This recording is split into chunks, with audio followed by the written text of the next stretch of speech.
नमस्कार विद्यार्थी मित्र, आपण प्रॉब्लेम सेट कडे वळूया. प्रॉब्लेम सेट म्हणजे पुन्हा एकदा रिवाइज असते आणि थोडेसे अजून त्याच्यापेक्षा थोडेसे प्रश्न वेगळे असतात. मी क्वेश्चन 1, 2, 3 तुम्हाला होमवर्कला दिले होते आणि एक थेरम लिहायला सांगितलं होतं. ह्या होमवर्क अजून बऱ्याच जणांचा आलाच नाही. बरेच जण 8 दिवसांनी लेक्चर बघते, जसं होईल तसं करू नका. दररोज माझ्या बरोबर राहणं गरजेचं आहे. होमवर्क अलर्ट पाहिजे, थेरम टाकला पाहिजे. कोणता थेरम घेतला आपण की when two line intersect each other then vertically opposite angles are congruent. Simple proof आहे. नवीन थोडंसं जड जाईल पण खूप जॉमेट्री मजेशीर आहे, आनंद देणारी आहे, मज्जा आणणारी आहे. आपला इंटरेस्ट पाहिजे, नाही तर बोर आहे, जॉमेट्री कळत नाही. फर्स्ट पेपर पेक्षा सेकंड सोपा, नवीन अवघड जातो दिवाळीपर्यंत. थोडासा दररोज समजून घेतलं, दररोजचा अभ्यास केला, समजून काम केलं तर लक्षात यायला लागल. इंटरेस्ट दाखवा, नाही समजलं तर रिपीट करा. समजत न निगेटिव्ह बोलत राहिली मग समजत नाही, असं तर होणार नाही. ओके, क्वेश्चन 1, 2, 3 तुम्हाला करायला सांगितलं तर नसेल तर करून कंप्लीट करा. थेरम सुद्धा ते 2 वेळा लिहून काढा. एक्झाम साठी अभ्यास करू नका. बऱ्याच जण आपला कुठं आता दिवाळीला परीक्षाच होणार नाही, मग कशाला शिकायचं, हा दृष्टिकोन ठेवता कामा नये. आपण खरंच हुशार व्हायचं असेल तर अभ्यास केलाच पाहिजे. परीक्षा हे साधन आहे, तुम्ही किती अभ्यास करा, टेस्ट करण्याचं साधन आहे. ओके, आता क्वेश्चन नंबर 4 बघूत आपण. थोडासा वेगळा आहे, महत्वाचा लक्षात घ्या. मी रीड करतो 2दा-3दा, तुम्ही तो नीट बघा. Coordinates of point P on number line is -7. पुन्हा सांगतो, coordinate of point P on number line is -7. Find the coordinates of point on the number line which are at a distance of 8 unit from point P. बघा figure काढला तुमच्या लक्षात येईल की एक number line वर P पॉइंट दिलाय आणि त्याचे कोऑर्डिनेट किती निगेटिव्ह आणि 8 अंतरावर काय म्हणतो ते बघा. Find the coordinates of point on the number line which are at a distance of 8 unit from point P पासून 8 अंतरावर असणाऱ्या बिंदूचे कोऑर्डिनेट किती असतात. मग तुम्हाला प्रश्न पडेल, मग कुणीकडे दिलं नाही त्याने, लेफ्ट साइडला काय दिसला, मग इथं दोन्ही केसचा विचार करावा लागेल. आणि मग आपण त्याच्या लेफ्ट साइडला एखादा कोऑर्डिनेट A मानू आणि त्याचा कोऑर्डिनेट X मानू. पॉइंट A त्याचा कोऑर्डिनेट X. तुम्हाला असं इकडं मला निगेटिव्ह असन तो, पण आपण त्याला X मानले.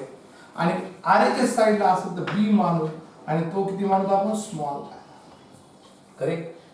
आणि हे अंतर किती दिले तुम्हाला, 8 युनिट. हे डिस्टन्स आहे, लक्षात घ्या. दोन्ही मधलं अंतर आहे 8 युनिट. नंबर लाईन वर P बिंदू आहे आणि 8 अंतरावर, P पासून 8 अंतरावर एक बिंदू आहे, तर त्याचे कोऑर्डिनेट विचारले. पण कोणत्या साईडला दिले का, म्हणून suppose that 2 points A and P. आपण केस 1 म्हणून त्याला दोन्ही पर्यायाचा विचार करावा लागेल की हे point A is left side of point P left side ला लक्षात घ्या. at a distance 8 युनिट एकक असं दिले पहिली केस मध्ये. आता मला सांगा लेफ्ट साइड ला म्हणजे याच्यात मोठं कोण असेल, x मोठा असेल का हे कोण मोठा असेल, -7. कारण इकडली संख्या मोठी होत चालत असते. बघा हे तुम्ही बाण आहे, मायनस नाही बघा. तुम्हाला हे -7 आहे. ॲट -7 दोन्ही मधला फरक समजून घ्या. हे अंतर दिलंय, मी कट करतो मुद्दाम समज. P आणि A मधलं डिस्टन्स 8 दिलंय आणि P आणि B मधलं 8 दिलंय, कारण दोन्ही साइडला ॲट अ डिस्टन्स. आणि मग तुम्हाला पाहिजे हा लेस असेल आणि मग डिस्टन्स AP इक्वल टू तुम्हाला दिलंय 8. आणि मग आपल्याला माहिती आहे डिस्टन्स AP काढत असताना ऑफ कोऑर्डिनेट x मानलाय आपण. याचा कोऑर्डिनेट किती मानलाय आपण, x. इथं मग तुम्ही लिहायचं असेल तर A चा कोऑर्डिनेट कोण आहे, x. आणि P चा कोऑर्डिनेट किती आहे, -7 असल्यावर तर चालतं एक स्टेप. मग डिस्टन्स AP इक्वल टू 8. त्या कोऑर्डिनेटचा आपण x मानलाय, लक्षात घ्या. मग काय होईल, आपली पद्धत सोडायची, मोठ्यातून लहान संख्या मायनस करतो आपण. काय होईल, -7 - x इक्वल टू 8. करेक्ट. कारण ही इकडल्या लेफ्ट साइडला आहे, म्हणजे इकडल्या संख्या लहान होत चालत असतात आणि इकडं मोठ्या होत चालतात. नंबर लाईन वर बघितलंय तुम्ही की डाव्या बाजूकडे होणाऱ्या संख्या लहान होत चालतात, उजव्याकडल्या संख्या मोठ्या होत असतात. ओके. आणि मग मी काय केलं पद्धत की मायनस निगेटिव्ह 7 मधून कोण केला एक्स कोऑर्डिनेट आहे लक्षात घ्या आपण मानलाय आणि मग त्याचं पक्षांतर करा किंवा त्याला इकडे घ्या negative 7 minus 8 equal to x म्हणजे एक्स इक्वल टू किती होईल निगेटिव्ह 15 करेक्ट ह्या कोऑर्डिनेट किती असं निगेटिव्ह 15 असं लक्षात घ्या सारख्या चिन्हांची बेरीज व ते चिन्ह आता दुसरी केस बघू केस 2 point B is the right side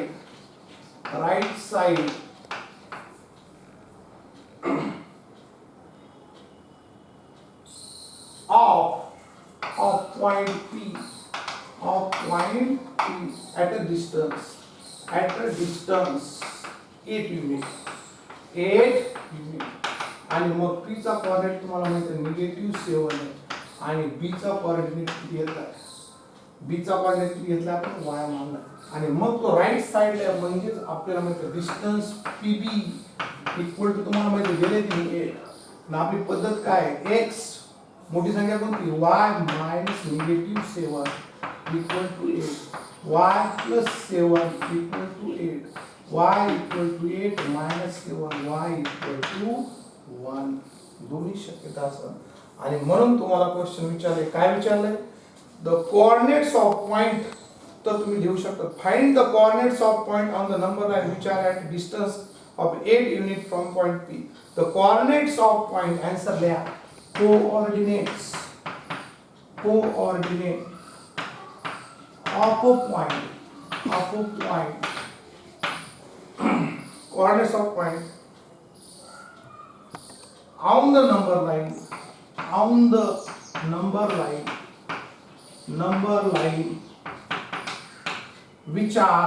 which are at a distance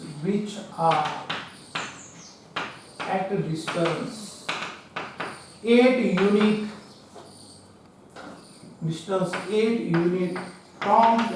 from point P is किती minus 15 unit or 1 unit minus 15 unit or 1 unit okay असं लिहा तेवढं उत्तर पूर्ण वाक्यात लिहा तुम्हाला प्रश्न काय विचारलाय P पासून 8 अंतरावर असणाऱ्या बिंदूचे निर्देशक लिहा तर याचा किती आला -15 आला आणि इकडे किती आला 1 आला उजव्या साइडला म्हणतो पॉझिटिव्ह असेल डाव्या साइडला म्हणतो निगेटिव्ह असेल इतका सिंपल क्वेश्चन येऊ शकतो 3 मार्कला एक्झाम मध्ये अजून असं एक एक्झाम्पल आहे 6 नंबरचा आपण ते बघू पुन्हा ओके ही स्टेप कळली बघा डिस्टन्स AP तुम्हाला दिले ऑलरेडी 8 दिले डिस्टन्स इज पॉझिटिव्ह मग आपली पद्धत डिस्टन्स AP म्हणजे काय मोठ्या संख्येतून लहान संख्या मायनस केली इथं मोठी कोण ह्या दोन्ही पैकी आणि ही इकडल्या याच्या लेफ्ट साइडला आहे निगेटिव्ह 7 मधून निगेटिव्ह x सबट्रॅक्ट केले आता काय केलं नीट बघा ह्या -x ला मी तिकडे RHS ला पडलो म्हणून पॉझिटिव्ह झाले 8 इकडे निगेटिव्ह होते इकडे आल्यानंतर निगेटिव्ह झाले सारख्या चिन्हांची बेरीज होते एक चिन्ह मायनस मायनस प्लस होत नाही कुठे दिसलं मायनस मायनस प्लस बेरजेचे नियम वेगळे गुणाकाराचे नियम वेगळे इथं बेरीज झाली सारख्या चिन्हांची बेरीज व ते चिन्ह तिथं तसंच होतं y याच्या राईट साइडला आहे म्हणून y मोठा असेल y मधून निगेटिव्ह 7 वजा केले मायनस मायनस प्लस झाले इक्वेशन इन वन व्हेरिएबल आलं ते 7 इकडे लेफ्ट साइडला तिकडे गेल्यानंतर मायनस झाले y इक्वल टू 1 म्हणून उत्तर येईल त्या A आणि B बिंदूचे कोऑर्डिनेट किती आले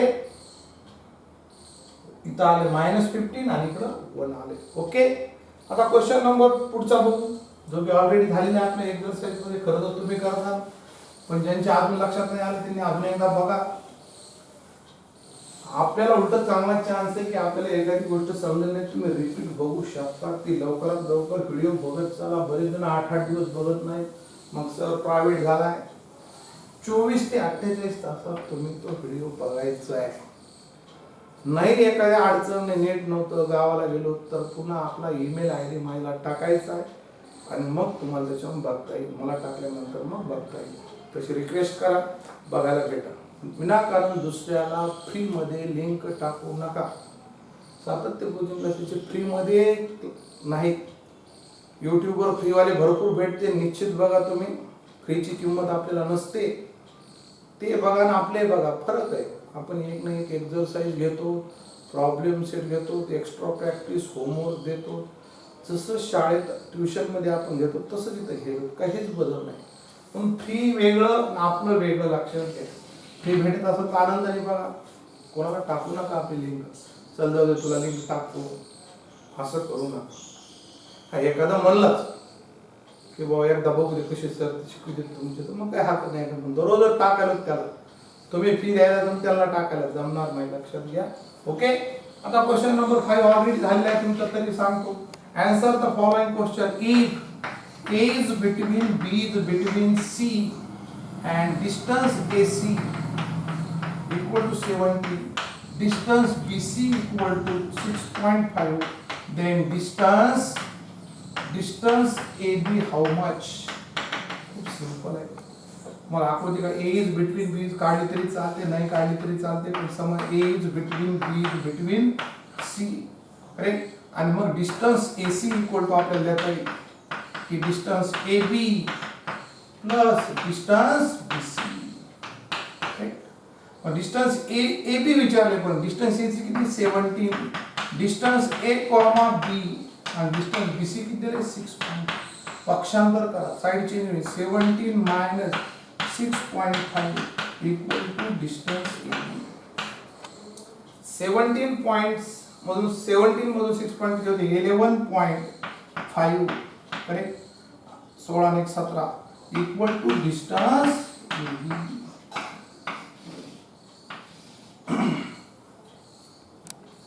11 सा 17 10.5 10.5 का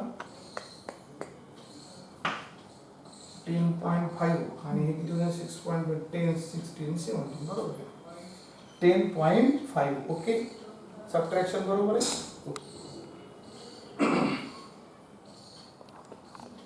सिंपल. दुसरं बघू त्यातला.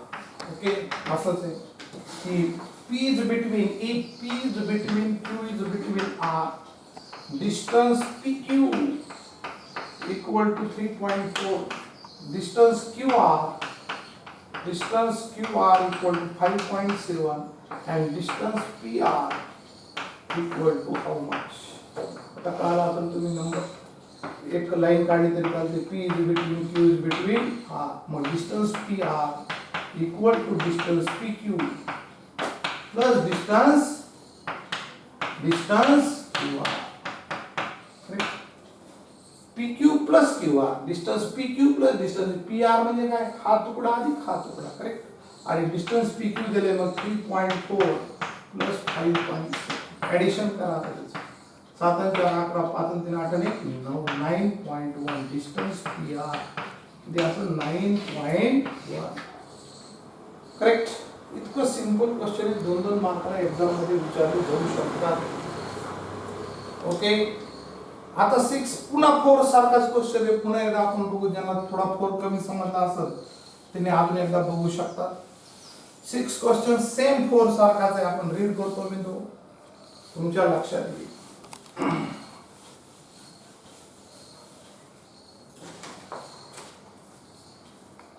Coordinates of point A on number line is, coordinates of point A on number line A चा A काय म्हणतो.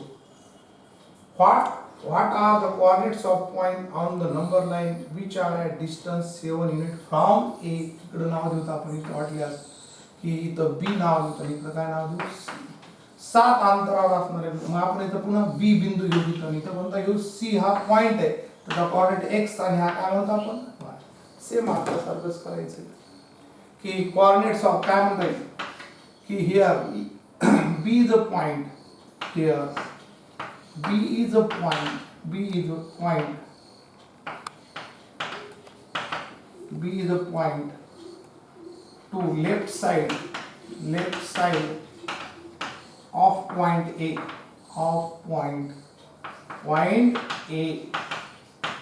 करेक्ट, लेफ्ट साइड ला.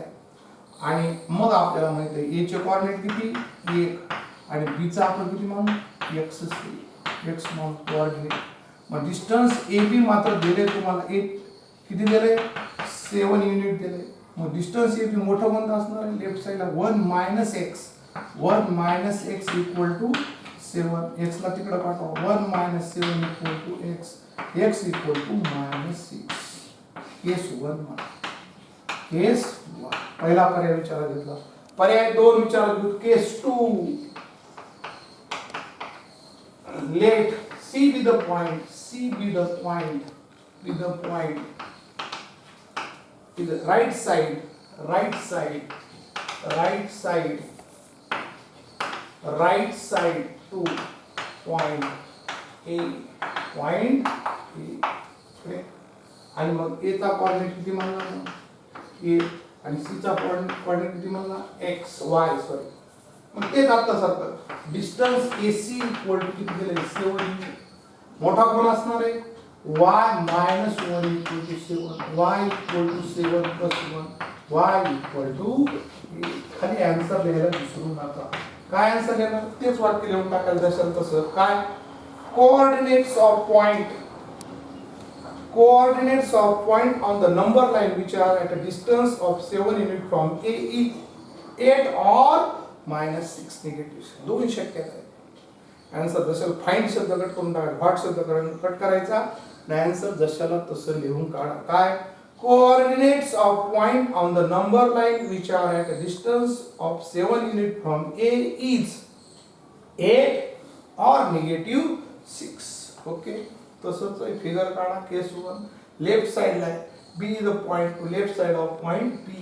B असा घेतला let B be the point म्हणा वाटलं. Let B be the point मानलं तरी चालतंय. फिगर दाखविली आपण मांडणी केलेली आणि मग आन्सर इथं लिहायला हरकत नाही. दोन्ही क्वेश्चन एकच होते. एक्झाम मध्ये विचारले जाऊ शकतात. ओके तसंच आहे काहीच बदल नाही ॲज इट इज आहे. आता पुढचा क्वेश्चन खूप सिंपल आहे. ऑलरेडी आपण घेतलेला आहे. फक्त रिपीट क्वेश्चन आहे लक्षात घ्या. मी रीड करतो. टेक्स्ट बुक जवळ ठेवत चला. महत्वाचं आहे टेक्स्ट बुक जवळ असलं पाहिजे वाचले पाहिजे. तुम्ही स्टील करू शकता बघू शकता थोडं थांबू शकता वेळ द्या. क्वेश्चन नंबर 7 बघा काय म्हणतो. मी रीड करतो. Right the following statement in the conditional form. Conditional form म्हणजे काय इफ देन मध्ये लिहा. खूप सिंपल आहे. थोडंसं नवीन नवीन अवघड वाटत लगेच घाबरून जायचं नाही. कळत न झालं एखादा प्रश्न चुकला काहीतरी कन्सेप्ट झाला तरी बेजार होऊ नका. होत राहील ते. एखादा प्रश्न नाही क्लिअर झाला तरी पुढे हळूहळू तो होत असतो. Okay write the following statement in conditional form म्हणजे if then. Every rhombus is a square. खरं हे क्वेश्चन रॉंग आहे. मी त्याला फक्त दोन्ही सांगतो तुम्हाला की एव्हरी स्क्वेअर हे स्टेटमेंट ट्रू आहे खरं. Every square is a rhombus. Is a rhombus. Is a rhombus. इथं पुस्तकात दिलंय every rhombus is a square. हे स्टेटमेंट चुकीचं आहे. आपण थोडं करेक्ट घेऊ. तसं मानलं तरी कसं लिहायचं सांगत मी. तसं विधान असलं त्याला इफ देन फक्त आपल्याला त्याच्या स्टेटमेंट ट्रू आहे का फॉल्स त्याच्याशी काही घेणं देणं नाही तसं. पण ते इफ देन मध्ये मांडायचं एवढं लक्षात घ्या. पण तरी पण आपण स्टेटमेंट रॉंग करायचं नको की every square is a rhombus. प्रत्येक चौरस हा रोम्बस असतो लक्षात घ्या. प्रत्येक रोम्बस हा चौरस नसतो. दिलंय तिथं स्टेटमेंट तसं करेक्शन करू आणि ते विधान मानलं तर आलंय एक्झाम मध्ये तर त्याला इफ देन मध्ये कसं करायचं. मग काय एव्हरी स्क्वेअर इफ प्रत्येक स्क्वेअर प्रत्येक चौरस म्हणजे क्रॅकजॅक बिस्किट लक्षात घ्या. चारी बाजू एकूण असतात माहित पाहिजे. स्क्वेअर म्हणजे काय पटकन माहित पाहिजे. रोम्बस माहित पाहिजे. सांगितलंय तुम्हाला सेट चॅप्टर शिकत असताना किंवा क्वाड्रिलॅटरचे मुख्य 3 प्रकार आहेत. अजून एक सांगतो नीट लक्ष द्या हे विसरायचं नाही. एक पहिला पॅरलेलोग्राम नीट आहे का. दुसरा क्वाड्रिलॅटरचे प्रकार चौकोन वेगळा चौरस वेगळा. क्वाड्रिलॅटर पॅरलेलोग्राम ट्रॅपेझियम आणि काइट लक्षात घ्या. आणि पॅरलेलोग्रामचे पुन्हा 3 प्रकार आहेत. एक रोम्बस रेक्टँगल आणि स्क्वेअर. हे पॅरलेलोग्रामचे 3 प्रकार आहे लक्षात घ्या. आणि मग स्क्वेअर हा लक्षात घ्या. Every square is a rhombus. Every square is a rectangle. Every square is a parallelogram. प्रत्येक चौरस हा पॅरलेलोग्राम सुद्धा असतो. माहित पाहिजे आपल्याला तरच ह्या गोष्टी कळायला लागतात आपल्याला. सध्या त्याचं फार आपल्याला आवश्यकता नाही पण एक नॉलेज क्लिअर पाहिजे.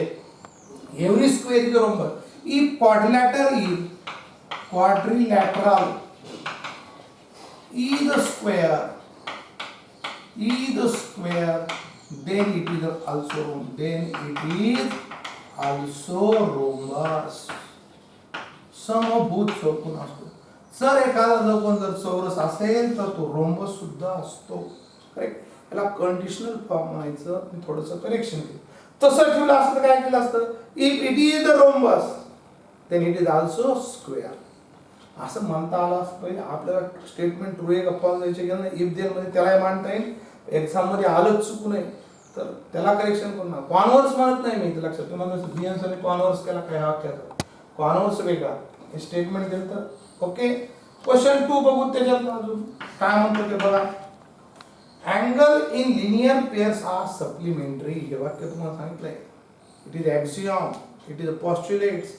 करेक्ट. गृहीतक आहे हे की लिनियर पेअरची बेरीज अँगल्स इन लिनियर पेअरची बेरीज कशी असते. अँगल्स इन लिनियर पेअर काय असतात? सप्लिमेंटरी असतात. म्हणजे सप्लिमेंटरी मीन्स त्या दोन कोणाच्या मापाची बेरीज किती असते? 180 असते. मग काय तर angles are in linear pair if उत्तर सुरू झालंय. आन्सर स्टेटमेंट काय झालंय? Angles in linear pair are supplementary. त्याला काय म्हणतात? If angles are in linear pair जोडी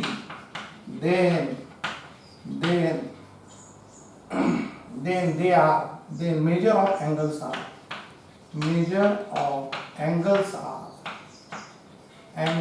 are supplementary.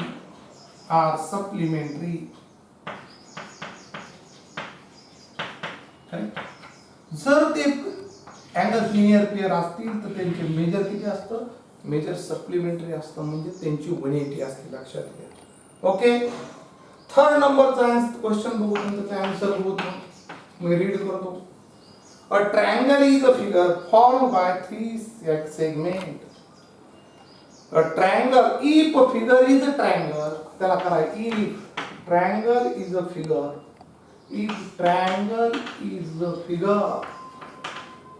The figure is a triangle. काही म्हणा. If figure is a triangle, then it formed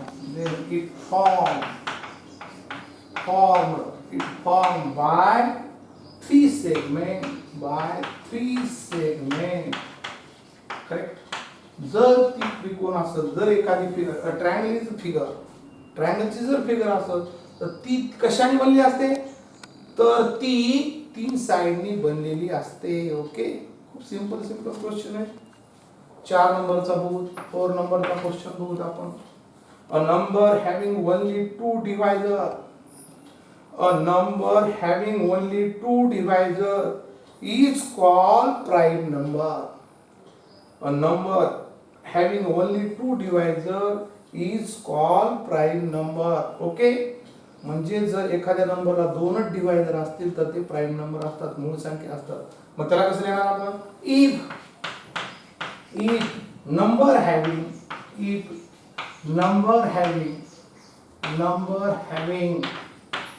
2 divisors,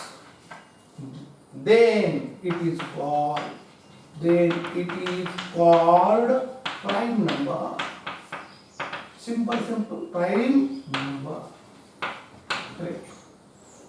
असे इफ देन कंडिशनल फॉर्म मध्ये तुम्हाला वाक्य करायचे. ओके. आता 8 नंबरचा क्वेश्चन काय बघा. Write the converse of each of the following statement. आता व्यत्यास लिहायचे बघा. खूप सिंपल क्वेश्चन आहेत. आपण बघू 8 नंबरचा क्वेश्चन बघू. असाच एक कॉन्व्हर्स लिहायचा. मी स्टेटमेंट वाचतो नीट ऐका. टेक्स्ट बुक जवळ राहू द्या. क्वेश्चन नंबर 8 वही कंप्लीट करा. टेक्स्ट बुक मध्ये, नोटबुक मध्ये आपण लाल पेन, निळा पेन, फेवर पेन्सिलने काढायच्या, हाताने पटकन स्केलचा यूज करायचा. आपल्या वह्या व्यवस्थित पाहिजेत. HDFC बँकेतल्या विद्यार्थ्यांना मी काय करतो ते माहित आहे, पण दगडगाव कॉलनी मधल्याला माहित नाही की माझी पद्धत. समोर आपण आलोच नाही, आलो आपण ऑनलाईनच भेटायला होतो. त्याच्यामुळे थोडीशी काळजी घ्यायची. होमवर्क फार कमी विद्यार्थी टाकतात, कारण कळत नाही मला. केला पाहिजे. आपल्या माग नाहीतरी काय काम आहे? नुसतं मोबाईल खेळत बसणे, हॅपी बर्थडे करणे, गेम खेळत बसणे न करता खूप खेळा. कोरोनाचा फायदा उचला, खेळा भरपूर आणि अभ्यासही करा. फायदा तुमचाच होईल, वाया जात नसतं. लक्षात घ्या, अभ्यास केलेला वाया जाणार नाही. परीक्षा झाली तरच अभ्यास करायचा हे डोक्यातून आता काढून टाका. 9, 10, 11 आणि 12 स्टँडर्ड तसे नाही. तुम्ही कोणती गोष्ट केली तरी तुमचा फायदाच होणार आहे, नुकसान 100% नाही. एक्झाम हे निमित्त आहे, साधन आहे, टेस्ट करण्याची गोष्ट आहे. उदाहरणार्थ तुम्हाला काही सायकल येते का नाही, आपण अगोदर खेळतो, ती सुद्धा एक्झामच आहे. लक्षात घ्या. मग आपण एक दिवशी चला पप्पा बघायला चला मी सायकल चांगली येईल की नाही, मग ती त्या दिवशी एक्झाम असते. याचा अर्थ मागं खेळलेलं चुकीचं असतं का नाही, हळूहळू शिकलेलं असतं, पडलेलं असतं आणि मग चांगली यायला लागल्यानंतर आपण पप्पा लागतो, आपलं परीक्षा व्हायची. तसंच आहे, अभ्यास करणं महत्वाचं आहे. परीक्षा झाली काय नाही झाली काय, फर्स्ट टर्म होणार नाही, असंच होणार नाही, तसंच नाही, काहीतरी चुकीच्या अफवा, काहीतरी अर्धवट माहितीच्या द्वारे काही उपयोग होणार नाही. जॉमेट्री फार महत्वाची, 9चे प्रत्येक चॅप्टर महत्वाचे, ते 10ला कामालाच येतात. अभ्यास केला पाहिजे. क्वेश्चन नंबर 8 बघा. Write the converse of each of the following statement. Converse लिहायचे, व्यत्यास, उलट करायचंय. पहिलं स्टेटमेंट वाचतो, दोनदा वाचतो. इफ ने सुरू झाला, इफ देन वाक्य सुरू झालंय. If the sum of measure of angles in figure is 180 degree then the figure is a triangle. याचं मीनिंग कळलं? जर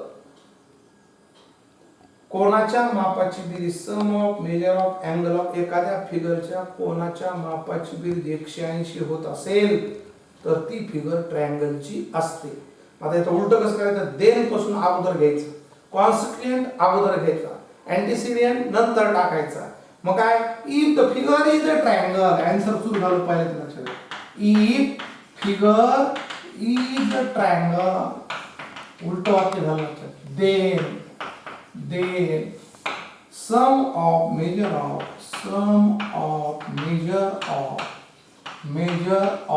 figure angles in figure is 180 degree. आपण म्हणतो त्रिकोणाच्या तिन्ही कोणाची मापाची बेरीज किती? 180. त्याला कंडिशनल स्टेटमेंट केलं इफ देन मध्ये, आणि त्याचा कॉन्व्हर्स म्हणजे काय? उलट केलं. हे नंतर होतं वाक्य, ते अगोदर घेतलं, कॉन्सिक्वेंट अगोदर घेतला आणि दुसरा कोणता होता? अँटीसिडेंट नंतर टाकला. लक्षात घ्या. पहिल्या दोन. आता दुसरं बघा, असंच आहे. If the sum of measure of two angle is 90 degree then they are complement of each other. झाले तुम्हाला कॉम्प्लिमेंट अँगलची डेफिनेशन झाली की sum of measure of two angle is sum of measure of angle of sum of measure of two angles is 90 degree then it is a complementary angle. ज्या दोन कोणाच्या मापाची बेरीज 90 अंश असते त्याला कॉम्प्लिमेंटरी अँगल म्हणतात. एक कोण म्हणत नाही, दोन कोणाच्या मापाची बेरीज. एकच कोण 90 असेल तर आपण राईट अँगल म्हणतो. ओके. आता दोन कोणाच्या मापाची असतात, यालाच काय करावं लागेल? Statement. If the sum of measures of two angle is 90 degree then they are complement of each other. आता इफ आपण म्हणू इफ two angles, they म्हणजे काय? The two angles are complement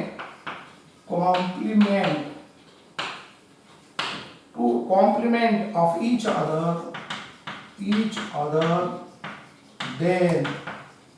then sum of measure of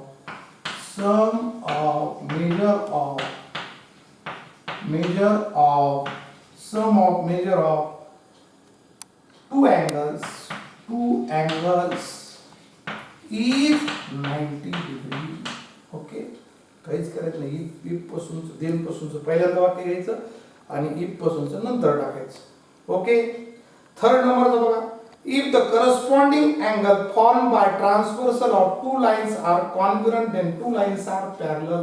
हे statement आठवीला झालेली आपल्याला. Statement कळतंय का बघा? प्रत्येक गोष्ट समजून घेतली पाहिजे. समाधान नाही, कर्मल नाही पाहिजे आपल्याला की यार हे मला समजलंच नाही. आपल्याला कर्मल नाही झालं, बेचैन झालं पाहिजे आपल्याला. हे वाक्य समजलंच नाही, अंदाजे काम करायचं नाही, त्रास वाढला तुमचा. लक्षात घ्या. 3 नंबरचं बघा. आता काय म्हणतो स्टेटमेंट अगोदर समजून घ्या. If the corresponding angles form by transverse of two lines corresponding angle दोन लाईनला एका छेदिकेने छेदल्या असता होणारे करस्पॉन्डिंग अँगल जर कॉन्ग्रुएंट असतील तर त्या दोन लाईनी पॅरलल असतात. हे दिले. इफ काय केलं, if the corresponding angles forward by transversal of two lines are congruent then the two lines are parallel. उलट काय होईल मग, इफ नंतरचं वाक्य, if two lines are parallel, two lines are parallel. If the two lines are parallel, then corresponding angles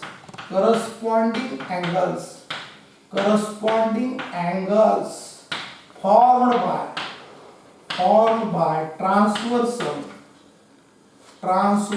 छेदिका transversal of two lines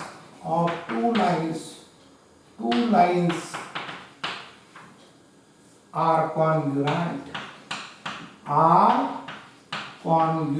एक रूप. लक्षात घ्या, वाक्य बदललं, काहीच केलं नाही. इफचं ते वाक्य 4 नंबरचं लास्ट बघू, लास्टचा 4 नंबरचा बघू. त्याच्यामधलं तुमच्या लक्षात येईल, if the sum of digits of number is divisible by 3. बघा, टेस्ट फॉर 3 झालेली तुम्हाला, फक्त ती डेफिनेशन होती, तिला इफ देन मध्ये मांडले त्यांनी. If the sum of digits of number is divisible by 3, the number is divisible by 3.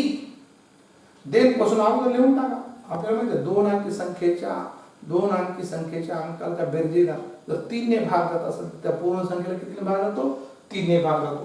If the sum of digits of the number is divisible by 3, then the number is divisible by 3. मग काय लिहायचं, if answer सुरू झालं, if number is divisible by divisible by 3, then sum of digits of number is divisible by 3. Correct. Simple गोष्टी त्याच repeat झाल्या, त्या exercise मध्ये होत्या, त्या प्रॉब्लेम सेट मध्ये होत्या. ओके, एक क्वेश्चन झालेत. आपण अजून 2 क्वेश्चन राहिले, आपण बघूया ते काय हरकत नाही. क्वेश्चन नंबर 9 बघूत आपण. Write the antecedent given part, कंसामध्ये दिले गिवन पार्ट. अँटीसिडेंट पार्टला काय म्हणायचं, गिवन पार्ट. and consequent म्हणजे part to prove in the following statement. ज्या वाक्यात 2 भाग करायचे ते 2 भाग करा. तेच आहे इफ देन पासून, इफ देन जसं म्हणतो तसंच आहे. इफ पासून देन पर्यंतच्या वाक्याला अँटीसिडेंट पार्ट म्हणायचं, देन पासून पुढच्या वाक्याला कॉन्सिक्वेंट पार्ट म्हणायचं, किंवा त्याला दुसरा शब्द कोणता आहे, given part to prove part. If all sides of triangle are congruent, then its all angles are congruent. बघा, if देन ने जोडलंय, नसेल तर ते कंडिशनल करायचं. इफ ऑल साइड म्हणजे तिथं गिवन पार्ट कोणता आहे किंवा अँटीसिडेंट पार्ट कोणता आहे, अँटीसिडेंट पार्ट अँटीसिडेंट पार्ट, त्याला दुसरा शब्द जर आवडला तर गिवन पार्ट. गिवन पार्ट कोणता आहे बघूत आपण. गिवन पार्ट कोणता होईल मग, if all sides of triangle are congruent. If all sides of triangle are congruent. हा झाला अँटीसिडेंट पार्ट किंवा गिवन पार्ट म्हणायचं, आर कॉन्ग्रुएंट. एवढंच लिहायचं. आता याचा दुसरा पार्ट कोणता राहायचा, कॉन्सिक्वेंट पार्ट. कॉन्सिक्वेंट पार्ट कोणता असेल त्याला to prove part. Consequent part त्यालाच काय म्हणायचं दुसरं, टू प्रूव्ह पार्ट. साध्य, प्रूव्ह म्हणजे साध्य, पार्ट कोणता, काय पुढचा भाग म्हणायचा, देन पासूनचा. then its all angles are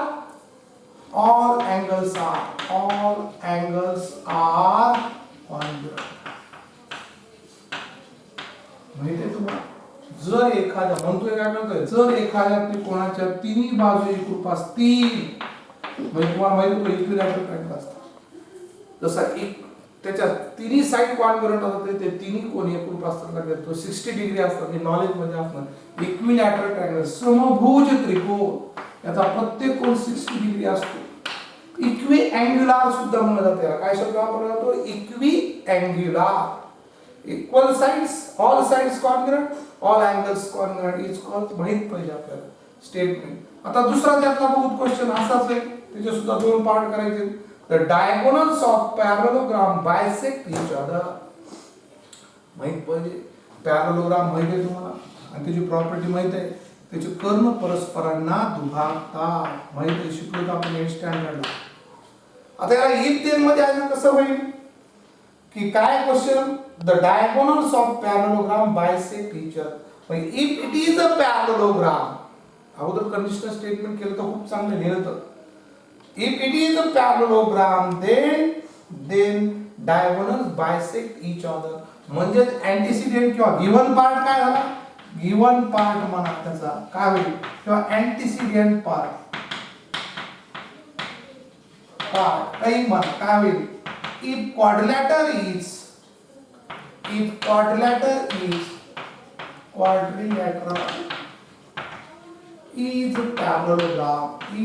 parallelogram समांतर भुज चौकोन. माहित पाहिजे आपण. आणि त्याचा कॉन्सिक्वेंट पार्ट काय होईल? मग त्याचा पहिला एक आणि त्याचा कॉन्सिक्वेंट पार्ट काय होईल?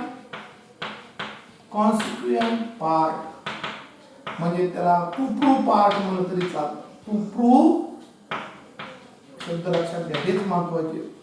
टू प्रूव्ह पार्ट काय होईल? Diagonals bisect each other. Diagonals bisect each other. लक्षात घ्या, शब्द बदलले. कंडिशनल स्टेटमेंट दिले, त्याचं कोएंटिसिडेंट पार्ट म्हणजे गिवन पार्ट मध्ये रूपांतर दोन तुकडे केले त्याचे. Given part to prove part, given part to prove part. त्याला अँटिसिडेंट पार्ट, कॉन्सिक्वेंट पार्ट असे वाक्य दिले. दोनच होते. ओके, सिंपल गोष्ट आहे. शेवटचा क्वेश्चन महत्वाचा आहे, एक्झामच्या दृष्टीने महत्वाचा आहे. आणि याच्यानंतर आपण असंच बघायचंय म्हणून तो एक लास्ट क्वेश्चन घेतो आणि इथं हा चॅप्टर संपल. प्रॅक्टिस करत चाल, भरपूर प्रॅक्टिस करायला चान्स आहे. होमवर्क करत चाल, तितक्यावर काही होणार नाही. सरळ सगळे समजून सांगेल. एक्सरसाइज एक नाही एक सरळ समजून सांगेल. प्रॉब्लेम सेट मध्ये एक नाही एक सरळ समजून सांगेल. मग आम्ही काय करायचं? आपण एक्स्ट्रा प्रॅक्टिस केली पाहिजे, दिली जाते त्यामुळे प्रॅक्टिस होईल. मी ह्या चॅप्टरवर तुम्हाला मल्टिपल चॉईस क्वेश्चन सुद्धा अजून भरपूर देणार आहेत, ते सुद्धा तुम्ही सोडवा. त्याचे आन्सर की मी टाकल, तुम्ही ते मला टाकायची गरज नाही. नंतर आपण चेक करायचं चुकलं त्यातला एखादा आपल्याला डाऊट क्लिअर नाही झाला तुम्ही मला विचारू शकता. खूप चान्स आहे, फायदा उचला. ओके, 10 नंबरचा स्टार्ट केलेला क्वेश्चन आहे, थोडासा नवीन आहे पण हाच क्वेश्चन आपल्याला पुढच्या चॅप्टरमध्ये बघायचा आहे. थोडं कमी समजलं तरी घाबरून जायची काही गरज नाही. सिंपल आहे. काय म्हणतो बघा? Draw labelled figure showing the information in each of the following statement. Write the antecedent and consequent. Antecedent म्हणजे काय? Given part. कॉन्सिक्वेंट म्हणजे काय? To prove part. तेच विचारले पण फिगर काढा म्हणतो. Draw a labelled figure showing information in each of the following statement. जसं आपण बघितलं होतं, if two lines intersect each other then vertically opposite angles are congruent. याचा antecedent part म्हणजे गिवन लिहिलं होतं, गिवन पार्ट लिहिला होता. टू प्रूव्ह पार्ट लिहायचं म्हणजे फिगर काढायची, गिवन पार्ट लिहायचा आणि टू प्रूव्ह पार्ट लिहायचा. पहिलं स्टेटमेंट बहुत लक्षात घ्या, 2 मार्काला 3 मार्काला एक्झाम मध्ये. Two equilateral triangle are similar. Statement बघा, टू इक्विलॅटरल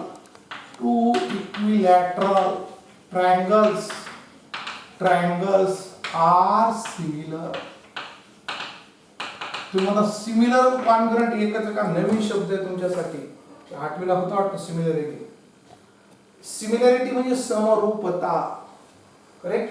एकरूपता वेगळी, समरूपता वेगळी. नाही माझ्या मते 8 स्टँडर्ड झाले आपले सिमिलॅरिटी. आता काय म्हणतो? Two if it is a equilateral triangle. त्याला इफ देन मध्ये कसं म्हणतात? if two triangles are equilateral triangles then they are similar.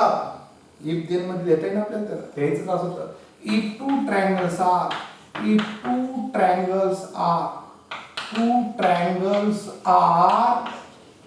Equilateral triangle, equilateral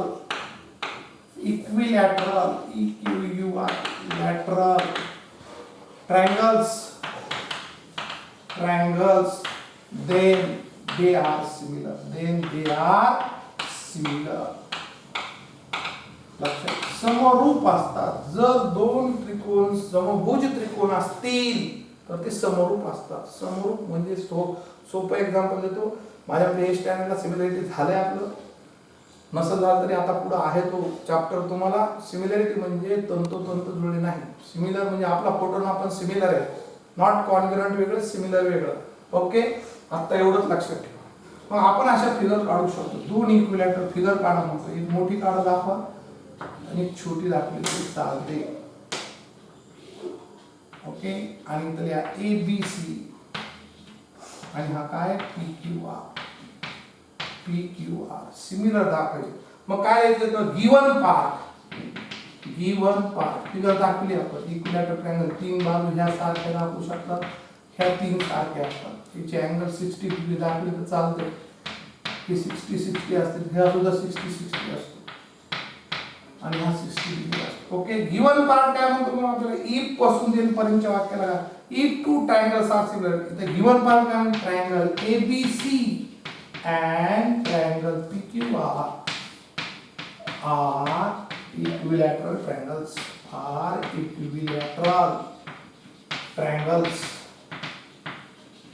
To prove part काय, टू प्रूव्ह पार्ट म्हणजेच काय कॉन्सिक्वेंट पार्ट.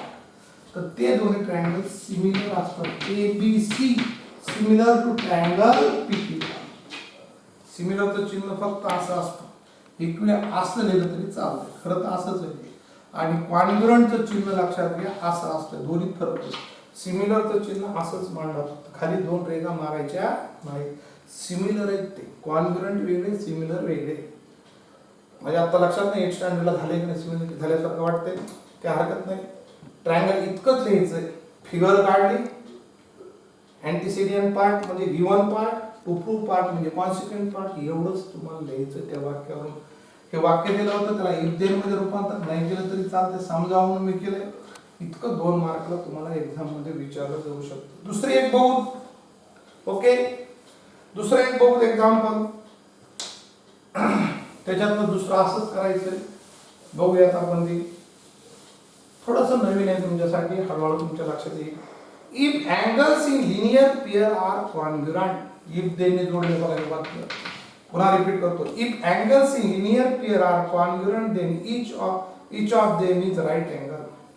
जर अँगल्स इन लिनियर पेअर जर congruent असतील तर काय म्हणतो ते congruent, then it is right angle. लक्षात घ्या, हे जर कॉन्ग्रुएंट असतील हे दोन्ही अँगल तर ते काय असतात राईट अँगल. A इथं B आणि इथं C इथं D. मग काय म्हणता इथं गिवन पार्ट काय होईल इफ पासून ते angle ABD and angle CBD are angles in linear pair. आणि ते कसे and angle ABD congruent कोण आहे, congruent चिन्ह मी लिहा congruent triangle CBD.